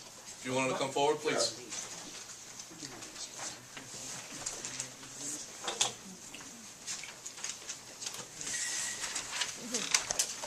I have a question on the $20,000 you are going to pay Patrolman Reed. Okay. Dave, you voted yes. How'd you come up with your answer for yes? Excuse me? How'd you come up with the vote yes? For $20,000. police chief? No, for the settlement with Patrol Officer Reeves, and I can answer that question very quickly, is that, Excuse me, Mr. President, can I ask Dave, please? He's on council, right? well, I can tell you on Well, wait a behalf of minute. council No, how I'm we came to asking that him. decision. Can he answer it, or no? I will give him an opportunity to Okay. answer. I thought it was due, and he had You the did, I can't hear paperwork. you, what'd you say? I thought it was due to him, since he had the paperwork, explaining the actions that weren't taken. What were the actions that weren't taken? All of those actions are spelled out in the Mr. settlement President, agreement. I'm not trying to be. And what Can you explain it? I can explain to you is that we had legal counsel. There's 7 people on council, Mr. President. I asked Dave, let him explain first. And out of respect, Bill is the president, so let him speak. I'm asking Dave. We brought in legal counsel, okay, Who did you bring in? Mike Badger. Is he still working for us? No, sir. But at the time, he was our counselor for our solicitor for legal matters. He had an opportunity to review all of the grievances that were filed over the years. Nice. At the time, he was Patrolman Reeves, and his recommendation to Borough Council was to approve the settlement agreement as opposed to trying to go to arbitration, because in his expert opinion, as being a solicitor for the borough, that we would not have a favorable ruling coming from an arbiter. Why would we go to arbitration? Why would we go to arbitration? Who's right to go to arbitration? Council It would be the patrolman? officer's right. For 7 years, it didn't happen. Right or wrong? I can't rewrite history. No, for I was 7 not, years. I was not Did in it a happen? position of being a president of Borough Council. But you were on council? It was some not of you? my, Were you on council for some of years? no, 2012 is when I joined. 12? Is there one in 2012? Yes, sir. Did you vote to bring it up at council? It was not made to my attention until I became Borough Council president. Once it became to my attention, at that point in time, we took action on it. So explain to me where the 20,000 came from. It's in the agreement. Well, I didn't see the agreement. Would you like to? Can you explain to me that? If I had the agreement in front of you, I would Does be able to read anybody it. have the I would be agreement? able to read the agreement to you. Does anybody have the agreement? It was action that was taken at a previous meeting, and I do not have that information in front of me. You certainly can submit a right to know request, and we can produce the agreement for you. It would be signed by myself. It would be signed by Officer or Mayor Reeves. But everybody voted yes. But nobody has the agreement? Beth, do you know anything about the I agreement? strike to differ with you. Beth, Not do you know everybody anything voted about the yes. agreement? Excuse me. I don't bring every paperwork I have from the previous meeting to the future meeting. Okay. Because it's a lot of paperwork to carry. Right, So no, I don't Okay. have that with me. thank you. Can I make the conclusion that you respectfully disagree with Borough Council's decision to Yeah, settle the the mayor for agreement? 10 years, we didn't settle because they had no case. Yes, there was a case. And what I can tell you is I can tell you that we had a Do you know the recommendation from policies legal on counsel. the police department? Do I know the policies? Yeah, we're working So right it now was to brought have a up then? consolidated collective So bargaining it was agreement brought with up, the police department. You just said that And- it hadn't been brought up in 7 years, Ed, so it what's the had been brought policy? up. What's the policy on Which is short-term it? disability? It was brought up or it wasn't? Excuse me, I'm asking Chief. Yeah, but What you was just the said policy? something. Was it brought up or wasn't brought up? What was the policy on short-term disability? That doesn't make sense. Short-term disability, if you're referring to, I believe it's 26 weeks. Right. Is that what you're speaking of? Yes. It includes the officer's pay, but does not include shift differential, holiday, any overtime or any extra pay. Do you have to take 7 sick days beforehand? It would be 7 sick days. If you're hurt on the job, what is it? Unless you Excuse me, I'm are- talking to the chief. Unless you are I'm talking to the chief, please. a bit. Ed, what is the policy? For what? Short-term disability. Short-term disability, you have to take 7 sick days, and the policy goes in effect. If you got hurt on the job, what is it? If you got hurt in a job, you would go onto the policy, you would be eligible for heart and lung benefits.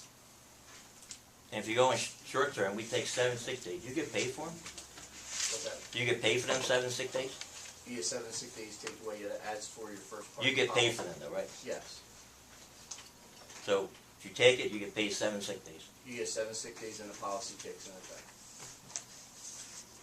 So why are we settling these agreements? Unless you're admitted to the hospital, then you don't use no sick time at all. Did you get paid for 7 sick days? Depends on which one you're talking about. Well, you know the grievances, you filed them. You should know the grievances too, Mr. because you Mr. saw Orr. them all. You were the one that The- handled them all. Borough Council. You were the one that did not notify Borough council about any of Council those grievances. reaches out to Illegally. folks to provide professional services to us. We have an engineer who provides our engineering services. We rely on that individual expertise in engineering. We have a solicitor that represents the borough. We rely on that solicitor's expertise to guide the Borough Council on how to make decisions. We have labor council that deals with issues pertaining to labor relations with our police department. But for 7 We years, brought we didn't settle. our labor council in. We had our labor council review the grievances, and our labor council made a recommendation to Borough Council that said, in his opinion, he believes that it is in the borough's best interest to settle the dispute as opposed to going to arbitration, and Borough took appropriate action. You can disagree with it, and you can bring to my attention all of the reasons why at the time that you were mayor, why you would disagree with it, but unfortunately, you're no longer the mayor, and it's no longer your decision, it is Borough Council's decision. Borough Council took action, we've signed the agreement, and Officer Reeves is getting the $19,000 or $20,000 that Borough Council believes that he's entitled to. Well, Mr. Stewart, you know that he was paid for them sick days. Once again. No, I'm just saying, you know that. Are we paying him twice? No. I'm asking you a question. We paid for them sick days. Once again. What? I'm asking you a question now. We would debate it endlessly through the evening. I What will I'm do a telling right to you know is that we already paid all his well, sick then days. you can do a right to know, and we will paid for the respond sick to the days. right to know And then you'll accordingly. read them out at council. We do the right to know, and we'll respond accordingly to your right to know request. I'll mention, did we pay for them? We already paid them, and when I was the mayor, we paid them. I don't know that to be factual, Can you sir. find out by next I don't month? know that to be factual. Can you find out next month for me? Absolutely. Okay. Yeah, did you keep good records? No. Do you have other questions? No, that was it. I just wondered why we paid $20,000. Did I answer your question? Well, not really. But you're gonna have that next month, all right? What exactly are we trying to If we accomplish paid next for month? the sick days, It's already been proven, Ralph, that he wasn't paid for sick days. Do we, how long do we keep payroll records, Mr. Presente? I have to check that. At least 7 years. 7 years. 10 years that you were mayor. Mr. Why did President, can you look not into bring that for any me? Absolutely, sir, I'll look into it. More. You have any other questions? That's all. Thank you very much. Thank you for your time. Can I ask Mr. Warren a question? Thank you very much. No, we've completed, yes. Thank you. Good.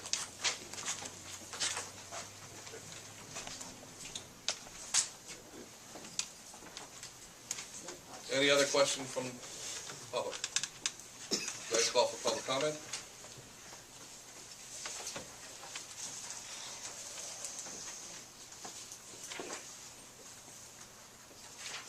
Mr. Vicente, can you present the treasurer's report, please? Yes, Mr. President, the balance of the general fund Eddystone Borough beginning in October 1, 2014 was $438,432. We received revenues over expenditures in the amount of $60,796. We had payroll expenditures of $103,755. The balance of the general fund, and pardon me, this is a 2-month compilation because of the printer problem. Last month, you might recall, we didn't have a treasurer's summary report. We just had dispersed it in journal.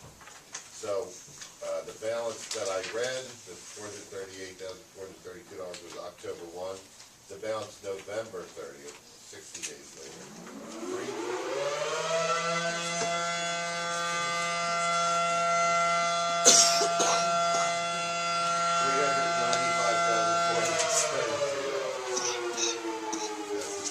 Do you have the summary? I don't have the summary in my package. It's not your package, it's a separate sheet. Oh, okay. It's red and black. And it's a 60-day period. What happened to the old treasure? Do you have it?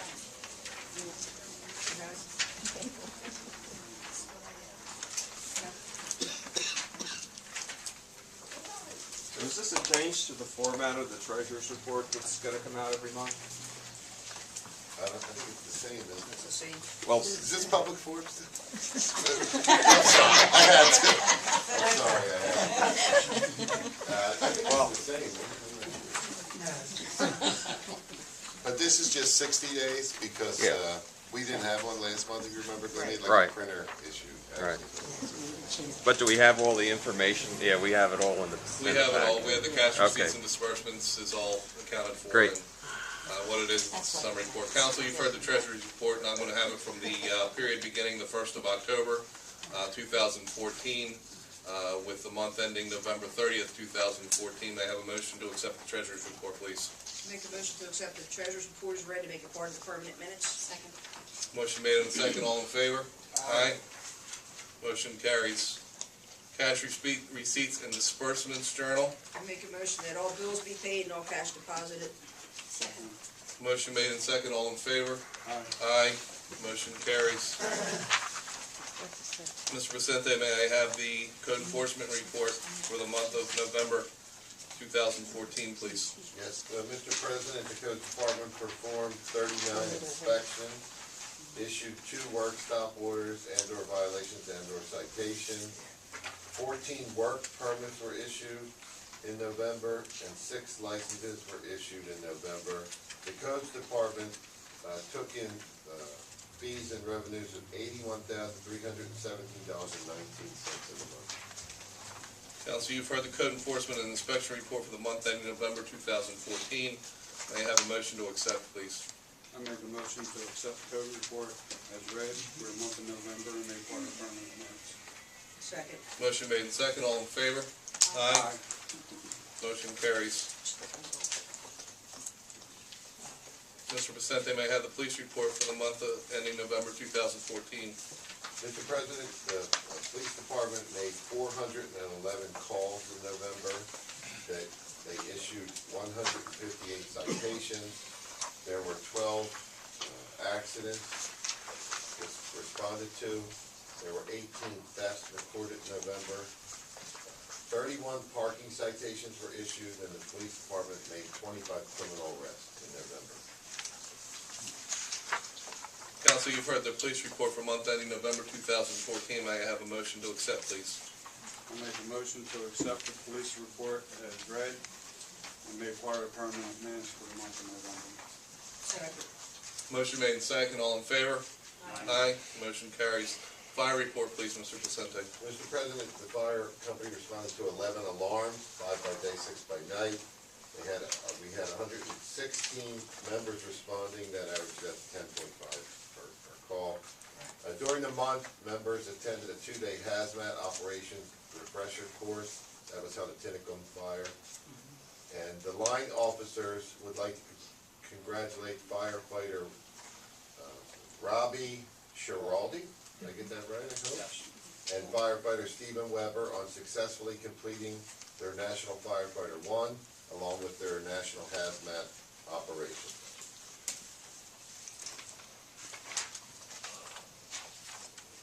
Council, you've heard the fire report for the month ending November 2014 as respectfully submitted by Andrew Walsh, who is our fire chief. May I have a motion to accept the fire report, please? I make a motion to accept the fire report for the month of November and name part of determined in a minute. Second. Motion made in second, all in favor? Aye. Motion carries.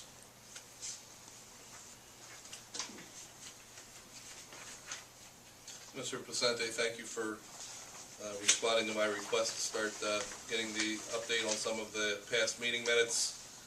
Council, the regular meeting minutes, the minutes for the regular meeting held June the 9th, 2014. Might I have a motion to accept those meeting minutes, please? So ordered. Second. All in favor? Aye. Council, may I have a motion to accept the special meeting minutes from June the 30th, 2014? So ordered. All in favor? Aye. Council, may I have a motion to accept the regular meeting minutes from July 7th, 2014, please? So ordered.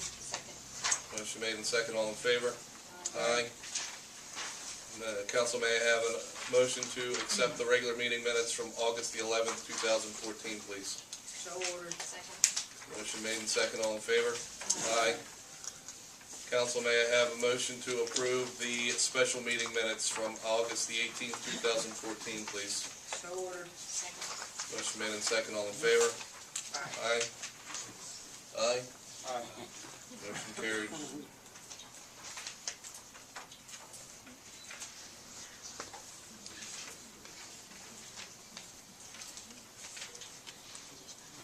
Mr. Placente, we could take action on the 23rd, for the September, October, November meeting minutes, correct?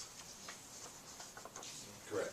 We can get those prepared, and that way, Yeah, absolutely. and that's why here we can kind of end the year as being completely caught up.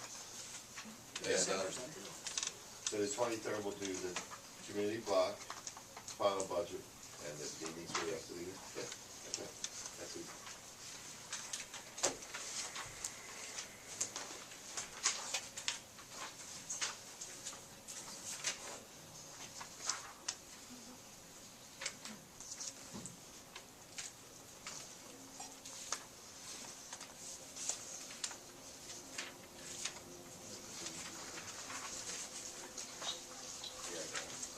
Council, earlier this evening, we reviewed the scope of work for KRF Environmental to move forward with preparing the Pennsylvania Department of Environmental Protection number 567 technical recycling technical assistance grant, which is valued up to $7,500.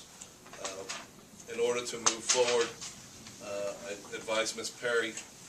Berry that we would take action this evening to approve her work plan so that she would be able to submit that to the DEP and begin work on our grant. So I will entertain a motion to approve the scope of work for the Pennsylvania DEP 567 Recycling Technical Assistance Grant, please. So ordered. Second. Motion made in second. All in favor? Aye.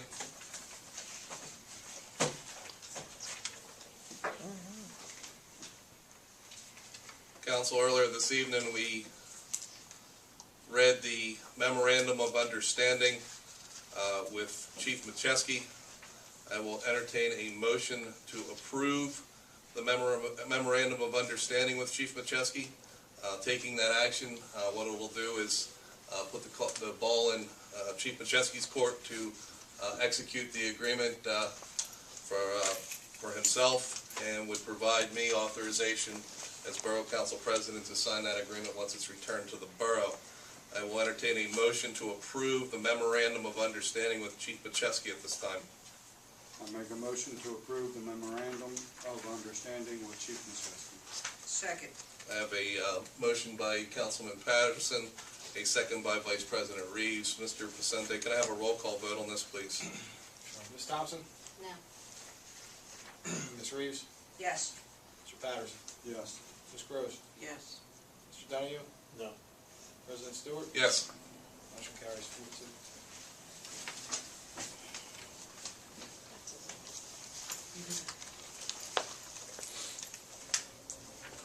Council, as I briefed you during executive session this evening, I did receive an inquiry from Dallas Waters.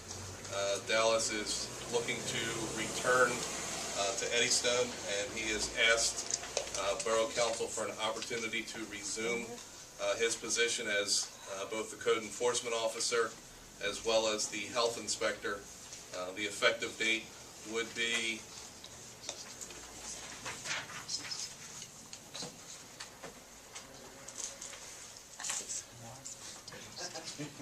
(22nd of December), which is Monday. So at this time, I would entertain a motion to approve the appointment of Dallas Waters as the code enforcement officer and health inspector for the Borough of Eddystone, and that would be effective 12/22/2014. I'll entertain a motion, please. Before we do that, Bill, we said that we wanted to talk to him about conditions. And why are we doing this before the end of the year and not after the first of the year? I'm just asking. Do you want to do it for the first of the year? We can do it for the first of the year if you want to have an I think that would opportunity be- to speak that with would Mr. give- Waters. That will give council ample time to speak to Dallas. You want me to have Mr. Waters appear in front of council? Or at least meet with this committee. Just table it until the first meeting in January, and I'll sit down and talk with Dallas and see if conditions that we talked about work for him. Are you okay handling everything? Sure, but isn't it in the budget already for him being here? Yes, it is. So, I personally would recommend him coming back down. Yeah, we want him back, but there's conditions, we gotta make sure. From my perspective is that, it's important for us as a borough to have a code enforcement officer in place. I appreciate the efforts that Mr. Lyman has made to date, stepping up, what was originally on a part-time basis and putting some more effort in. We did reach out to some of our professional services, and we've got proposals from both our engineering firm as well as our financial management folks that operate here in the borough for providing a professional service for code enforcement. I know Dallas is, anxious to get back to work if council was to allow him to get back to work. I'm sure that we'd be able to sit and talk to him about, the policies and procedures that we expect him to follow as the code enforcement officer. At the end of the day, he works for the citizens of the Borough of Eddystone. Reappointment, regardless of whether we take it this evening or we wait till the first of the year, he's going to conduct himself in a manner in which Borough Council wants him to conduct himself. I agree. All right, I'll make a motion to appoint Dallas Walters as code enforcement officer and health inspector with the agreements of our conditions. Which are to be determined. Effective 12/22? Yeah. Which are to be determined.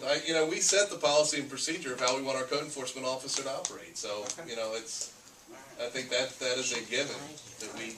Well, it's a change, that's what I'm just saying, it's a change, it's a difference from what he left to what he's coming back to. But what if he doesn't agree with what we're presenting to him? Pennsylvania's a higher will state. Obviously. Like I said, I'll make the motion as long as he's okay with the conditions. I'm hearing a motion to reappoint Dallas Waters as the code enforcement officer and health inspector effective the 22nd of December 2014. Do I have a second? Second. I have a motion and a second. Councilman Patterson made the motion. Council Vice President Reeves made the second. I'd like to have a roll call vote on this, Mr. Vicente. Ms. Thompson? Yes. Ms. Reeves? Yes. Mr. Patterson, Yes. Ms. Gross, Yes. Mr. Donahue, Yes. and President Stewart. Yes. Motion carries 6-0.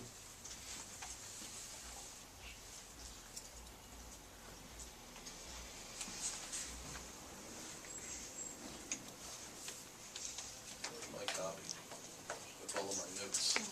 Supposed to take it at 6:30. Council as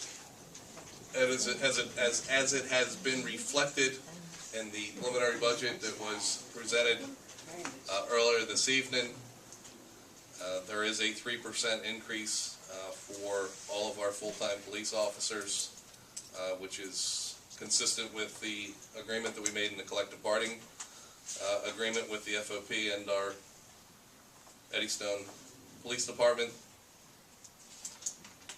There is also, the budget reflects a 3% across the board increase for all of our non-uniformed employees.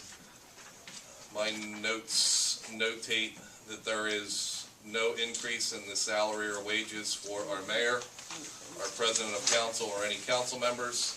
There is also no increase in the wages for our part-time police officers that have been with the borough for less than 5 years, and no increase for our part-time police officers that have been with the borough for more than 5 years. Those rates stay at $17 an hour for those part-timers less than 5 years, and $18 an hour for those officers, the part-time officers that have been with us for more than 5 years. So at this time, I will entertain a motion for us to approve Resolution 1-15, which deals with the salary increases for the borough employees. I make a motion to adopt salary resolution 1-15, setting the salary resolution. Second. I have a motion by Vice President Reeves, a second by Councilman Patterson. All in favor? Aye. Motion carries. Council, earlier this evening we heard a presentation from those who represent our insurance broker, Arthur J. Gallagher and Company. They are proposing that the Borough of Eddystone join with other municipalities in joining the Delaware County Municipal Healthcare Trust. I believe we've also received a recommendation from Pacenti and Associates that they believe that it is in our best interest to join this trust. So I will entertain a motion for the Borough of Eddystone to participate in the Delaware County Municipal Healthcare Trust. I make a motion to approve the healthcare trust proposal program, to accept the proposal. Second. Have a motion and second. All in favor? Aye. Motion carries. Mr. Pacente, did he leave? Joe? Or is he back there paying bills? Thank you very much once again for presenting a very detailed preliminary budget for 2015.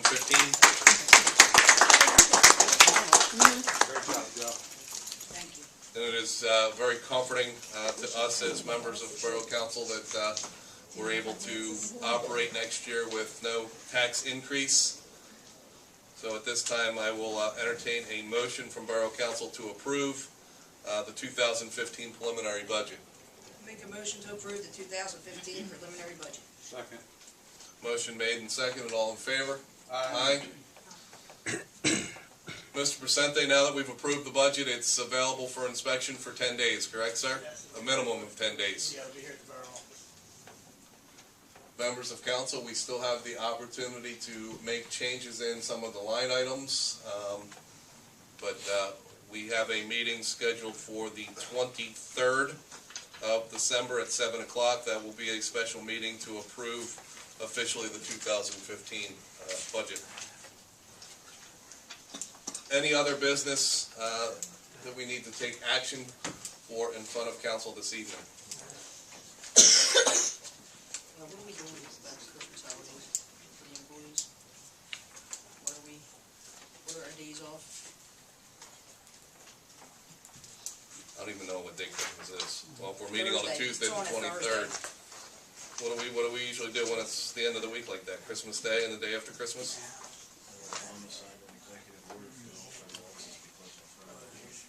All federal offices are closed on Friday, the 26th? It's an executive order. That's an executive order? Okay. So I think the county will follow. Does that hold true too for the day after New Year's? No, he didn't do anything with that yet, he just did the day after Christmas Day. What are you guys doing on Christmas Eve? We follow the county, so we're closed Wednesday, Christmas Eve, we're closed Christmas Day, and then we'll probably follow the executive order, we're closed Friday, December 26th. I don't know how much is gonna be going on the day after Christmas Day on Friday. All right, I'll make a motion to Well, give our, can we do this on the 22nd, on the 23rd? Decide on the 23rd what we're doing? Unless they want to plan what they're doing. Really? What are we looking at? What are we looking at, 20, 25, what are we looking at, Christmas Day, day after Christmas? Christmas Eve, Christmas Day, and the day after Christmas, you have to close. So you're looking at Christmas Eve as well? Do we have it? Okay, Or a half day Christmas Eve, whatever you wanna do. half-day Christmas Eve. All right. I will allow you to make your motion for a half-day Christmas Eve, Christmas Day, which is our normal holiday, and the day I'd like to make a motion to give our after. employees off a half a day Christmas Eve, Christmas Day, of course, and the day after Christmas, as per Barack Obama's, whatever, executive order. Second it. Motion made and seconded, all in favor? Aye. Do you want to address New Year's too? Why don't you do that on the 23rd? Cutting it close.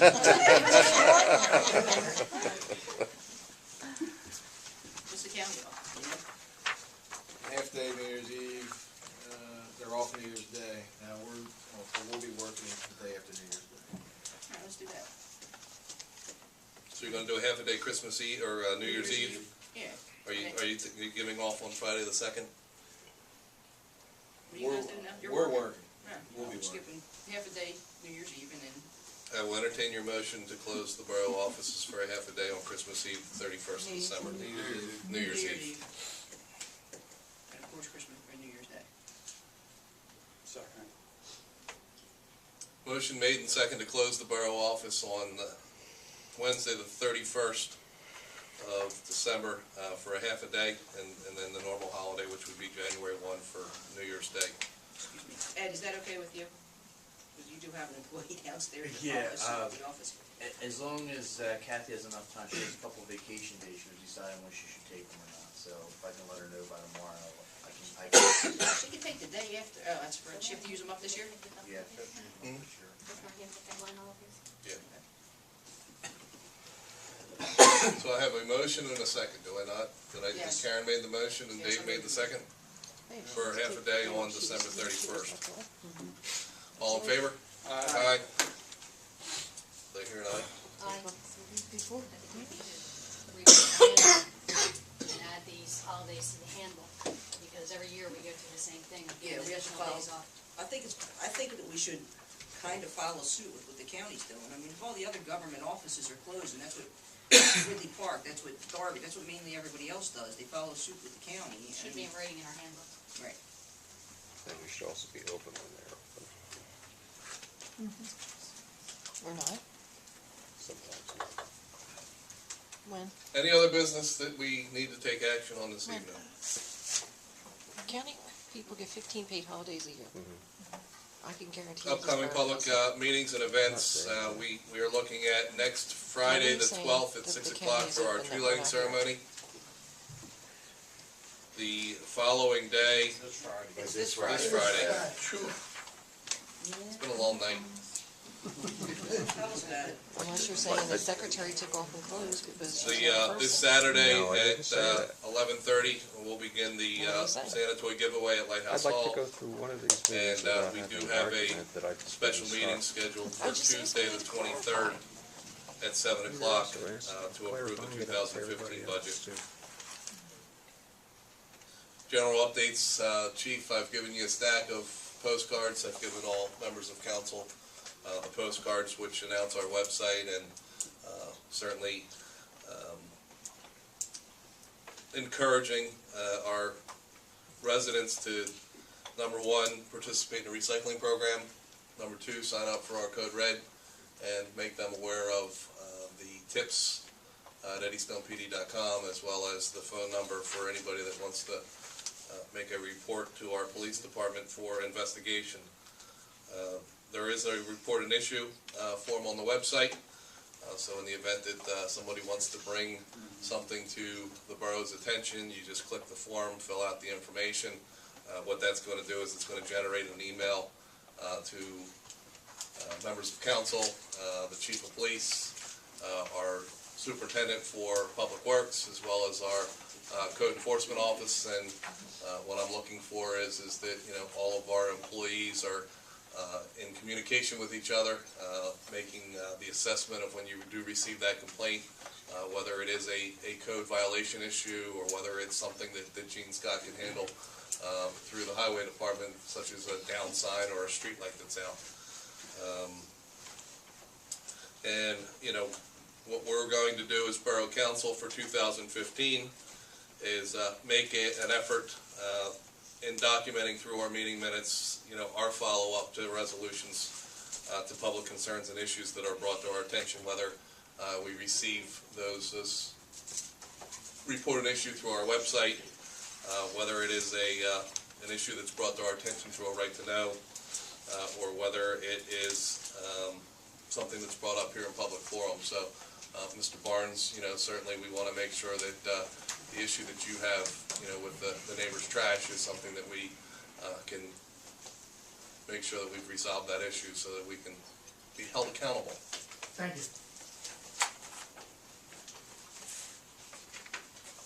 I will open up to roundtable discussion, and I will start with our Chief of Police, Chief Macheski. I would just like to wish everybody a happy holiday season. Just be safe. Any questions concerning any time, feel free to call the police department. That's what we're there for. Mayor Reeves. I have nothing except wish everybody happy holidays and everything, and stay safe. Councilman Donahue. I'd also like to wish everybody a happy holiday. And also, I want to thank Bill, Ed, and Joe Pretty for a meeting we had last week when we got the police contract kind of wrangled up. And looks like it's going to work out. But with that said, after reading it, like I brought up at the other meeting, it's about I read the grievance procedure in this contract. I feel that the payment that we gave Mayor Reeves, 2007, 2009, 2011, and 2012, the procedure was just not followed. And I also feel that, I know when we voted on that, I never seen the grievance procedure until last week. So, voted, everybody up here didn't have all the information. I've never seen any grievances like the files from 2007, 2009, 2011, 2012. But I have read the grievance procedure. And it says you have 30 days to put it in. And then you have the other side has to after the step 3, the patrolman has 30 days to file for arbitration, which usually his union rep does. And that was never done. I'm guessing because I've never seen the paperwork. Right. And I just feel we should have more paperwork when we make a decision for $19,800 or something. So I don't think everybody had all the things, all the information. So with that, I'd like to make a motion that we stop payment on Mayor Reeves' settlement at this time until we get all the information for this case and everybody up here is up to date on all the information. Well, unfortunately, I cannot accept your motion. We had a motion in front of council. There was a roll call vote. You had your opportunity to express your opinion as being no, but the majority of council members voted yes to entering into the agreement, so therefore we're legally bound by that agreement. So we're not going to go back and try to rewrite history and provide documentation that, is very aged. I will agree with you that there were times in the past where Borough Council may not have had all of the information presented to them to be able to make decisions at times. And, you know, as Borough Council President, what I can do is I can make the commitment to you that, you know, as we make decisions moving forward, that all of the available information is provided to the council members. You know, I sometimes look back and I feel bad that I'm throwing all of these emails out to all of the members of council as the weeks lead up to these types of meetings, but I believe that it's important that, you know, you guys have all of the available information to be able to make decisions that are in the best interest of this borough at all times, which is why I would rather give you more information than you need to be able to make your decision. You know, I respectfully disagree with Mr. Orr when he came up and wanted to question why Borough Council took the action that we took in approving the settlement with Patrol Officer Reeves at the time. If those grievances were not filed correctly, we would have gotten a different recommendation from our legal counsel on moving forward. We have to rely on the advice of our counsel at times, and counsel said, you know, I would make the recommendation that Borough Council settles as opposed to taking your chances in arbitration. Based on that information, we brought things forward to Borough Council. I opened it up for a roll call vote, and it was passed by a majority. So therefore, you know, that issue is resolved. It's in the past, and we can't rewrite history. Can I comment on that? Absolutely. What happened in the past with all the grievances, they were all filed on time and everything, to the first step to the chief. He answered every single one of them within a no or whatever it may have been. It went on to the second step. That's where the last term mayor got involved and never gave anything to Borough Council. He just threw everything under the table, nothing was done, everything went through the steps. It was all scheduled to go to arbitration. In the And it past, would have Bobby, went to arbitration. They combined all the grievances together. in the past, Bobby, procedures were never followed. This says chairman of the The old police mayor committee. What was that? used to take I don't know. it as he was in charge John of Pappas the or, police and that he handled all grievances. Well, I He haven't had seen nothing to any do with the paperwork, grievances. so I don't know if the old mayor did it, I don't know if. I'm done, he said, he had no team rep. I'm The- done, he That's said, a persistent problem, lack of paperwork. What has occurred here is Borough Council has already taken action. So that action's taken, the case is closed. We've moved forward. We've got a legally binding agreement with Mayor Reeves to pay him a settlement, and our borough treasurer will take the appropriate action to make sure that he's paid the monies that Borough Council agreed to pay him. Do you have anything else, sir? No. Councilwoman Gross? Now, everyone have a happy and healthy holiday, and please be good to yourself. Have that extra piece of cake. Councilman Patterson? I'm sorry, do you have anything else, Councilwoman Gross? No, I just hope everyone has a great happy holiday, especially if you got grandkids. Councilman Patterson? Just would like to remind everyone on December 20th, Danby Patterson is having a cookie swap at Joe Hughes Memorial Hall from noon to 2. I believe it's 5 dozen of one kind of cookie, your best cookie. And she looks forward to as many people as can come out. That would be great. It's 5 dozen, you bring 5 dozen, you take home 4, correct? 'Cause Right. one dozen's One being dozen's donated. donated. Can I go back 1 second? Okay. I'm sorry. I just remembered. It just popped in my head. The children's pizza with Santa with Ladies Auxiliary was phenomenal. Kids were in awe. They had Mr. and Mrs. Claus there. It was a great event. Lunching with the seniors. You know, what can I say? They were lovely people. They were just so grateful for everything. So hats off to the Borough and for all the volunteer help. Did I steal your thunder? I'm sorry. Just stole my thunder. Just popped in my head. Oh my God. Stole my thunder. I was there. You were there for both occasions. It just popped out of my head. The ladies auxiliary did do a great job Friday night with the pizza Santa, and also the rec did a great job with the, Rec's tomorrow. Auxiliary. Saturday. No. Be quiet, it was my turn. The ladies auxiliary did a great job with Pizza with Santa on Friday night. Rec board did a great job with the senior luncheon on Saturday, and a reminder that the toy giveaway is this Saturday. Thank you. You're welcome. Just helping you out there, Dave. Everybody have a Merry Christmas. Happy New Year. That's next time.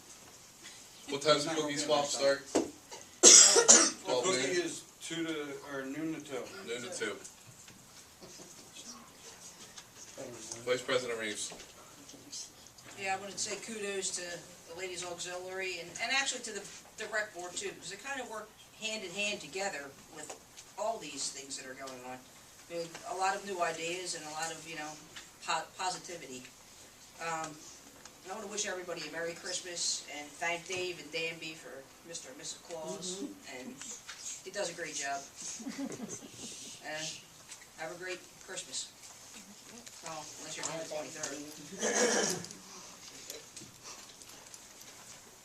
Junior Councilperson Trivett. Happy holidays.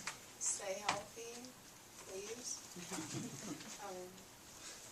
That's all I have to say. Councilwoman Thompson. And do you know what the status of the video Dodge is? The one that we're getting for the dog? Yes, the status of video Dodge is they're uncertain as to which vehicle they're going to give us.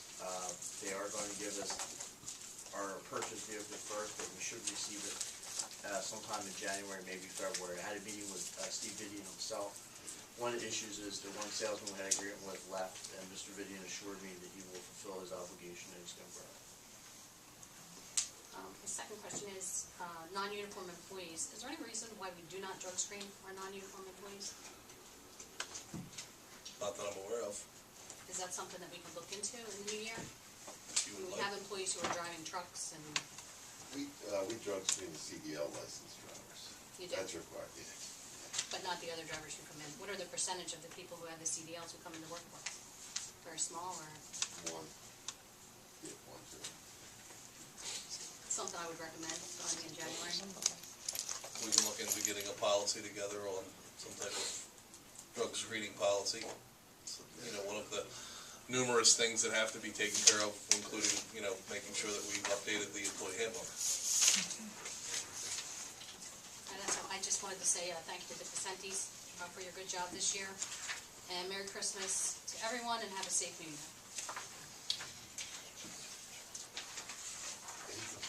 Chief Macheski, can you just kind of give us a quick update on how we're progressing with the training of the dog? And, when we think the dog is going to graduate from training and that the citizens would start to see the dog in the back of the car? Well, I meet periodically with Officer Elliott, who's the handler. He told me that our dog is progressing really well through his training. He's already met his drug certification test, and he's working on his patrol certification test. I would anticipate the dog will be on patrol at the end of February. What's the dog's name? Nico, N-I-K-O. What if the dog graduates before the officer? We get a new officer. No, we're getting a lot of support with our K-9 unit. The Delaware County Kennel Club is donating a vest and a first aid kit for the dog, as well as Vidian Dodge is helping us with the outfitting of the police car for the K-9 unit. So we should be good to go. Do we have to swear the dog in? Actually, we do have a ceremony for the dog. Ceremonially, which February will be. Absolutely. February, March, we'll be taking February, the March, opportunity to bring the anyone dog gets in. on this training, yep. Oh, Caesar Milan. Anything else, Councilman?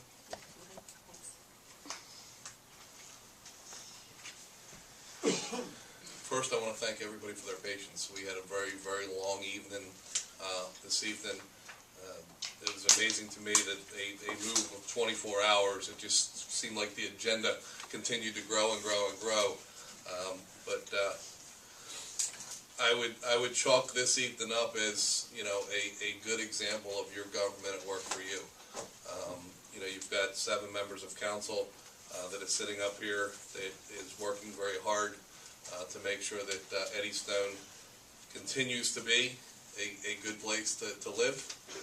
And, you know, it is what I consider very healthy when, you know, members of council are actively engaged, that, you know, we're able to share our disagreements about certain issues, and, you know, knowing that we do disagree about one issue does not cloud our judgment on the second issue. And that's really how, in my opinion, government should be working, is that, you know, we took action, some agreed, some disagreed, but when you go to the next issue, you know, we're not casting our vote saying that, you know, I'm going to vote no because I just totally disagree. We're, you know, every issue that comes forward to Borough Council, I get that real good feeling that all of our members of council here are, you know, giving that issue their full consideration on asking them the question, is this in the best interest of the borough? And if it's in the best interest of the borough, they're voting their heart.